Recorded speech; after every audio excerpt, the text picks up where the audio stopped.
शास्त्रों में व्यासपीठ पर स्त्रियों को अधिकार है कि नहीं है, इस संदर्भ में बड़ा ही सुंदर विवेचन है। भविष्य पुराण, ब्रह्म पुराण और स्कंद पुराण में इस संदर्भ में बड़ी ही दिव्य चर्चा हुई है। सभी पुराणों ने एक स्वर में स्वीकार किया है कि स्त्री को व्यासपीठ पर नहीं बैठना चाहिए। स्त्रियों को व्यासपीठ पर बैठ करके कथा कहने का अधिकार नहीं है। इसका सबसे बड़ा कारण यह है कि व्यासपीठ पर बैठने के लिए जो जो योग्यताएं हैं, उन योग्यताओं में स्त्रियों का अधिकार नहीं है।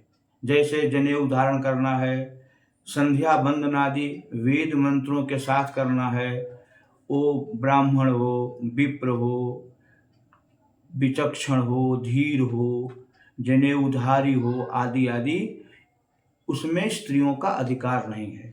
दूसरी बात कि वंदनीयम प्रपूज्यं च श्रोतृभे कुरुनंदन व्यासपीठम तो तत्प्रोक्तम गुरोरासनमादिशेत। ब्रह्म पुराण में बड़ा स्पष्ट ही कहा गया है, हे कुरुनंदन, व्यासपीठ गुरुपीठ कहा जाता है, वो ब्रह्मासन कहा जाता है। वह केवल पुरुषों के लिए है, स्त्रियों के लिए नहीं है। इसमें भी बड़ी स्पष्टता के साथ बताई गई है स्कंद पुराण में, तस्मिंश्च समये विप्रो व्यास समो मतः तेनैव ब्राह्मणेनैव पुस्तके विष्णु रूपके। वह जो व्यासपीठ है, व्यास विप्र का पर्यायवाची है, ब्राह्मण का पर्यायवाची है। व्यासपीठ का मतलब विप्रपीठ, ब्राह्मण पीठ, ब्रह्मपीठ कहा जाता है। वहाँ स्त्री के संदर्भ में कोई विचार करने योग्य नहीं है। आगे भी बड़ी स्पष्टता के साथ बताई गई है ये बात कि ब्राह्मणादिषु सर्वेषु ग्रंथार्थम चार्पयन् नृप य एवं वासयेत विप्र स व्यास इति उच्यते। वेद पढ़ने का अधिकार स्त्री को नहीं है। स्त्री शूद्र द्विज बंधूनाम न त्रयी श्रुति गोचरा।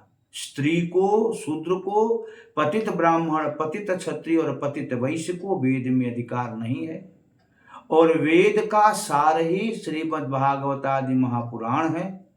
वेद में अधिकार नहीं होने के कारण स्त्रियों को व्यास गद्दी पर बैठ करके अनुष्ठानिक कथा कहने का अधिकार नहीं है। यदि कोई शास्त्र के आदेश का अनुपालन नहीं करता है, इसके विरुद्ध आचरण करता है, तो सीधी सी बात है कि स्त्री मुखात धर्म मीमांसा यह शृणोति नराधम किम तेन वै कृतं पापम ब्रह्महा गुरुतल्पगः। वह महान पापी होगा जो स्त्री के मुख से कथा श्रवण करेगा।